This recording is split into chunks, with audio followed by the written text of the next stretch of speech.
Aloha, Richard Halverson here. This is ITS388AL, and today I'd like to cover the first part of the slides of Chapter 6 and then lead into the assignment, So let me share my screen here.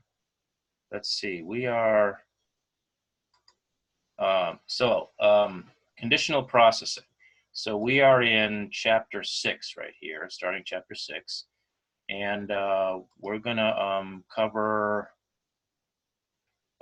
Boolean and comparison instructions. First, we're going to cover some instructions that affect the flags, and then we're going to talk about some jumps that the jump is taken or not based on the condition of the flags. And then there are also loop instructions that also look at the flags to decide whether or not to continue a loop or not. And we will see that once we've covered these two things, we can construct conditional structures just like if then else. The if test and the else part and so on require more than one instruction, but you can see that we're able to emulate those. And then in the end, we will see at the end of the chapter, we see that there are actually some assembly language directives that help you implement these if-then structure, if-then-else, while loops, and for loops, and so on. So that's kind of interesting. Anyway, so let's get started. There are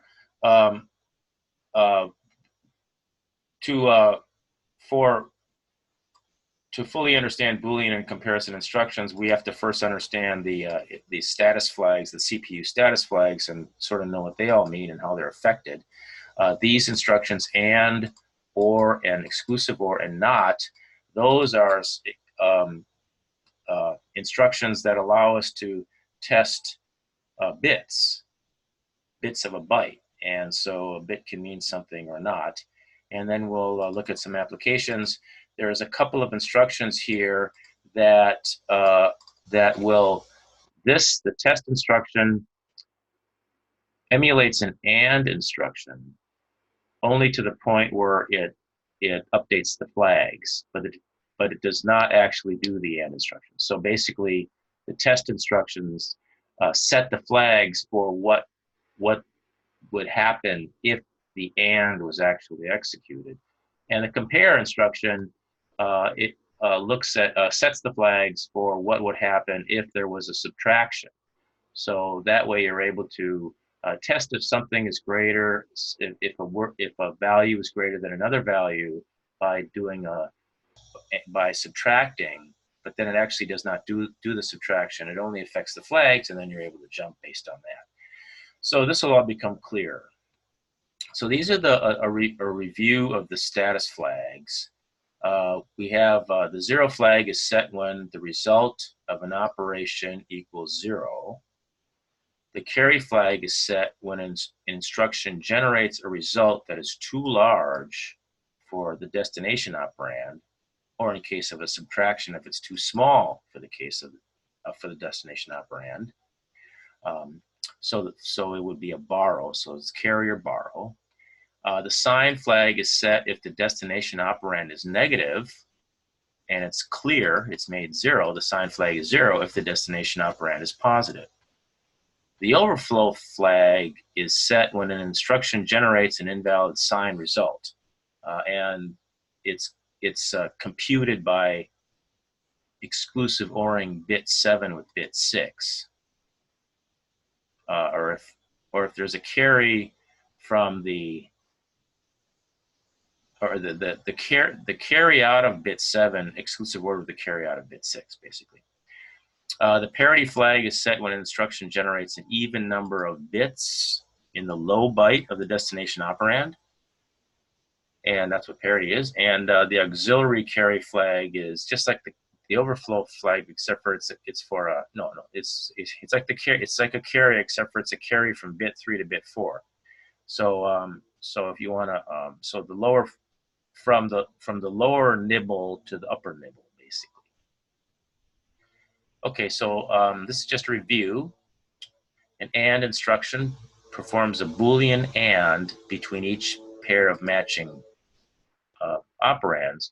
So, for example, 0, 0, 1, 1, 1, 0, 1, 1 ANDed with this results in this. And this is the truth table over on this side. And you see for an AND operation, both operands need to be 1 for the result to be a 1. So in the case of this example here, when both operands are a 1, the result is a 1. If one of the operands is a 0, the result is 0, like this and this. If both operands are 0, the result is 0. So the syntax is we take the source operand and we AND it with this destination operand, and then we leave the result in the destination operand. The OR instruction is simply an OR. Instead of ANDing, we're ORing. Only one of the operands needs to be a 1 before the result is a 1. That's why all of these are 1s, because at least one of the operand bits is a 1. It's only when they're both 0 that the result is 0. Exclusive OR results in a 0 if the two operands are the same, and it results in a 1 when the two operands are not the same. So if the two operands are 0, the result is 0. If the two operands are 1, the result is 0.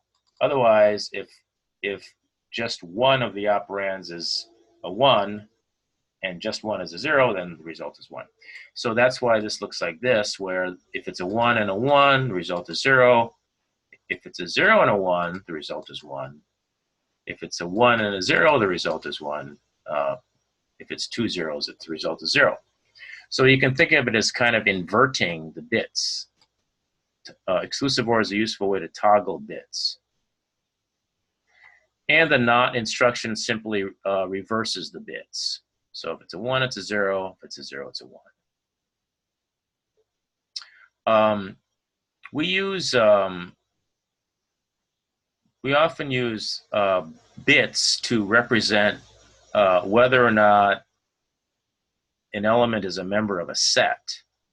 So, for example, let's say you've got a bunch of values here, or let's say you have an array, and you can represent each element of the array with a bit in a bitmap.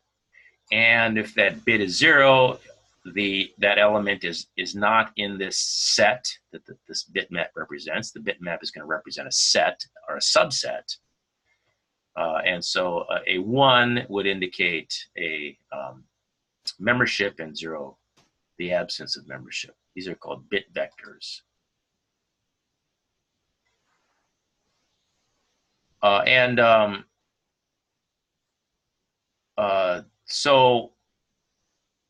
So when we want to do set operations using these bitmaps, then if we want to complement the set, we do a NOT, because it complements every bit. If we want to find an intersection, let's say we have two sets, each represented by bitmaps, two subsets, and we want to find the intersection, then we would do an AND operation, because if they're both present, then the intersection is there, otherwise not. And a set union would be an OR operation. All right. So we're going to go through some applications here. One is, let's say you want to convert characters to uppercase. And the way we would do that is we would use an AND instruction and clear bit 5. You see, if we load in a lowercase a into A1, into AL, into the lower part of the A register, it's going to look like this. And that's binary, so this is going to be actually hexadecimal 6161. And to make it uppercase, we can AND it with a bunch of ones, except for this 5th bit here. We'll make it a 0, and that will simply zero out this bit, this 3rd bit in here, and then turn to a 0. And lo and behold, 441 hexadecimal is capital A. If we look at the, let's go to back to our textbook and go to the end here. Go to the very end, and we see that lowercase a is here, lowercase a, and it is hexadecimal 61. So that's 01100001. And if we look at 0100, 41 is capital A. So you see, we're just making, and this works, you know, for all the letters of the alphabet. You know, they kind of thought about it. And we notice with the ASCII character, the ASCII digits, which is 31 to 39, or actually 30 through 39. See, 30 through 39. The way we turn a digit that's in the lower, that's the way we turn a digit in the accumulator into an ASCII representation of that digit, is we simply have to OR the upper nibble, the upper half of the byte, with 3, 0, 1, 1, no, 0, 0, 1, 1. Alternatively, if we want to, or conversely, if we have an ASCII digit in the accumulator, it's going to be 30 through 39. We can figure out what its exact value is by ANDing 11001111, and that will give us just the lower half of the byte. All right, anyway, so that's that application. This application, convert a binary decimal byte into equivalent ASCII digit. That's what I just did.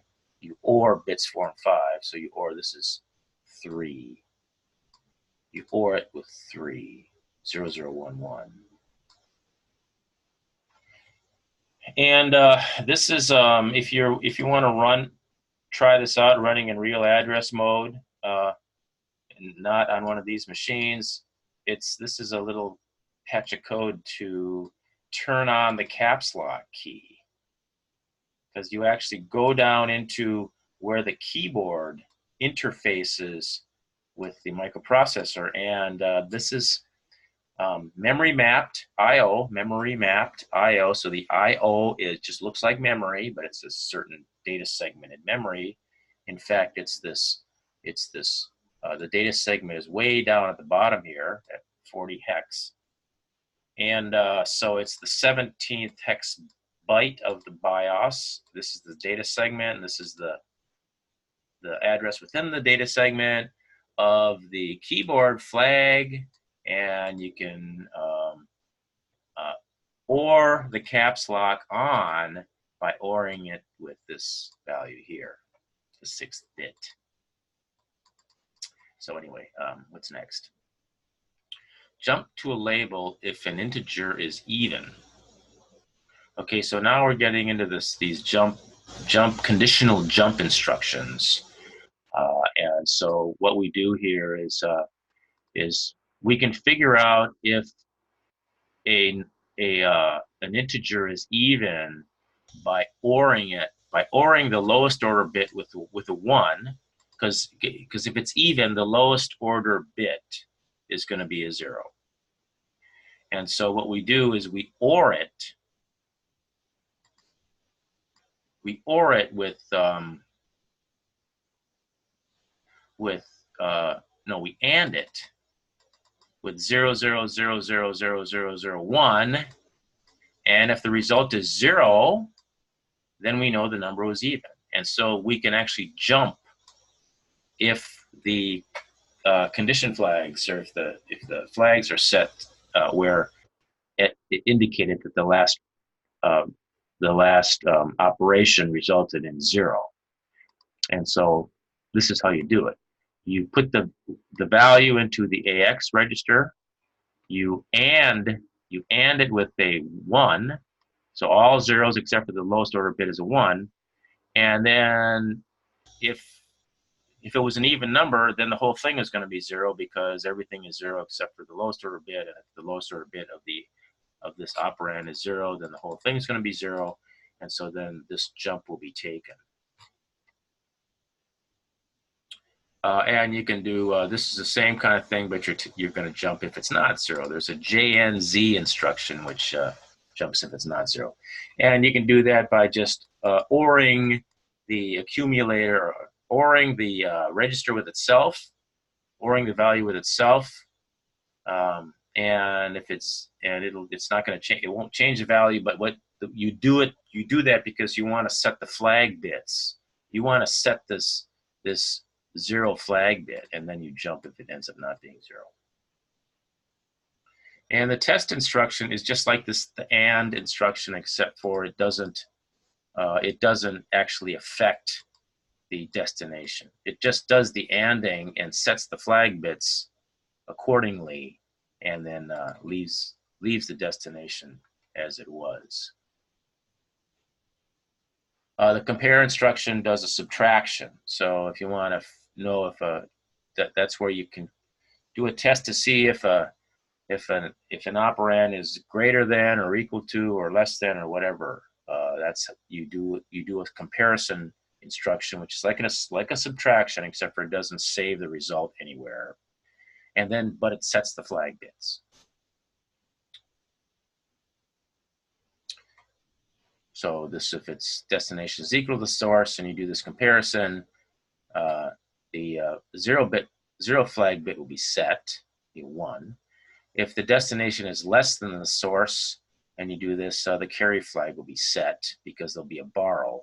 You're subtracting a smaller number from a bigger number, it's going to generate a borrow, which is going to set the carry flag.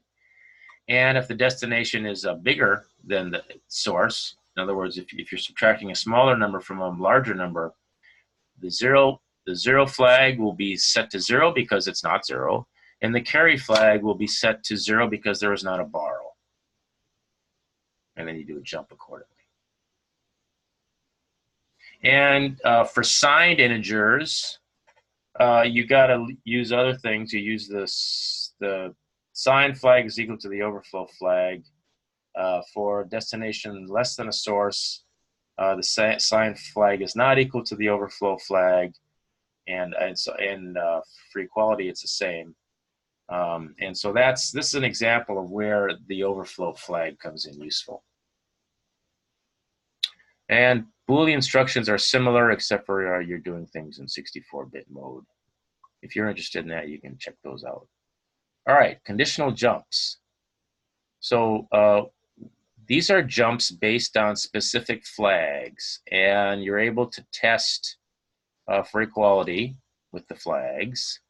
You can do unsigned comparisons and signed comparisons, and we just saw that. And so we're going to go over some applications, and then I'm going to cover this encrypting a string, the slides on encrypting a string, and then I'm going to end this video, and that is a nice lead into the assignment. And so the next video, which I'm going to record right after this one, I will cover the next assignment. So the format of these jump instructions look like this. It's just J followed by something which represents a condition. And so a conditional jump instruction branches to a label when specific register or flag conditions are met. And so if we look at the textbook, we can see that it's, for example, it would be in x86 instruction set. And so if you look at this, so these are all the instructions in alphabetical order, and we want to go to J, the J condition. Okay, and it looks at all these flags. These are all the flags.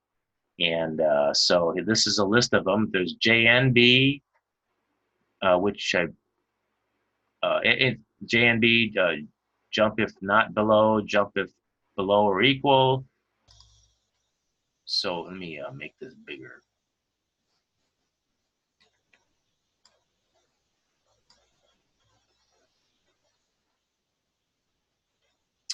And I think this is the same as this. I think this you can write it either way, but I think the instruction, I think the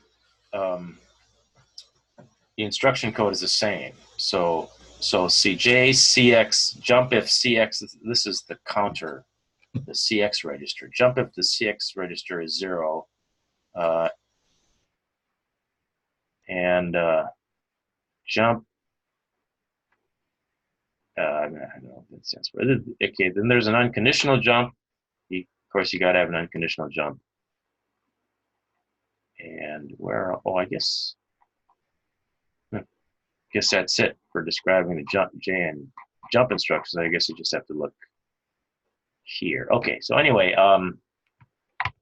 so let's see what this says here. JC, JB, jump below or jump carry, jump to a label if 0, flag is set. So this is jump if equal or jump if 0. This is jump if the sign bit is set.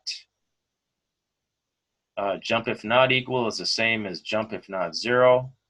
It assembles to the same code, instruction bytes. And jump if ECX, jump if ECX is 0. That's what that is. Okay.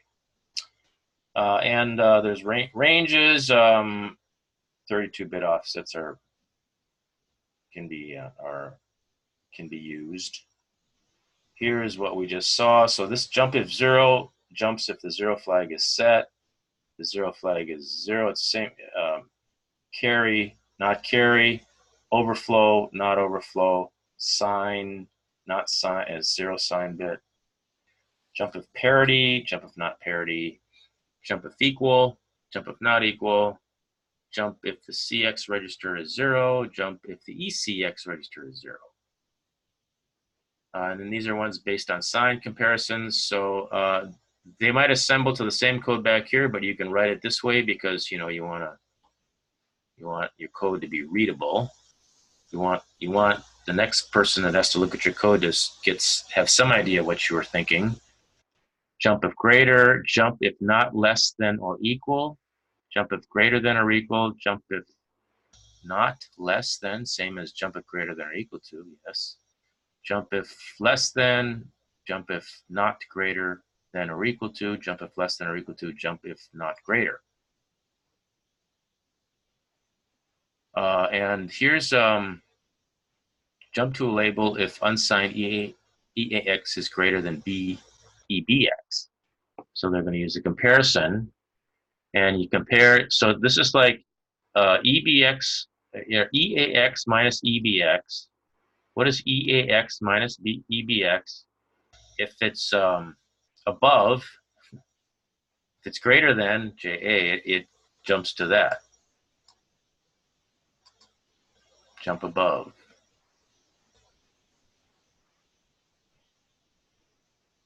Signed and unsigned. Compare AX to BX and copy the larger of the two into a variable named large. So first put BX into large. So we're going to start, okay, so we're going to put the larger of AX and BX into large, into this variable called large.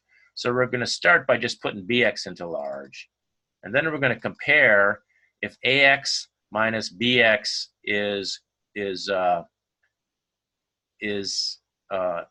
if AX minus BX is not greater than 0. In other words, this is jump if not above. So if it's lower, if ax minus bx ended up being a negative number,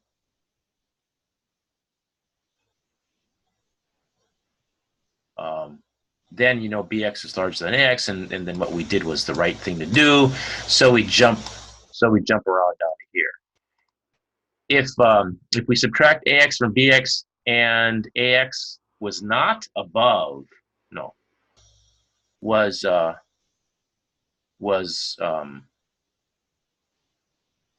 if ax minus bx is a positive number, if ax minus bx is a positive number, then this jump, if not above, will not be taken. And then, so then this gets executed. And what this does is this splits ax into large. So in other words, if this jump is not taken, then we were wrong to do this. And so we need to do this then. That's all. That's how these things work in assembly language. You often just, to make things easier, you just start by doing a default, and then you check to see if it's right. And if it's right, you leave it. If it's not right, you do the other thing, and then go on. All right, this compares signed ax to bx. This is for signed values. This is jump to label 1 if the memory word pointed to by ESI equals 0. So we compare the label value, the memory word pointed to by ESI, compare that with 0, and if it's equal, you jump to L1.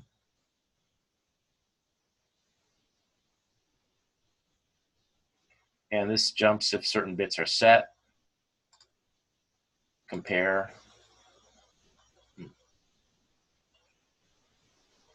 All right, so these are some exercises you can do. Some of these exercises, these slides were made made in an earlier version of his textbook, I think, where he organized it a little bit differently.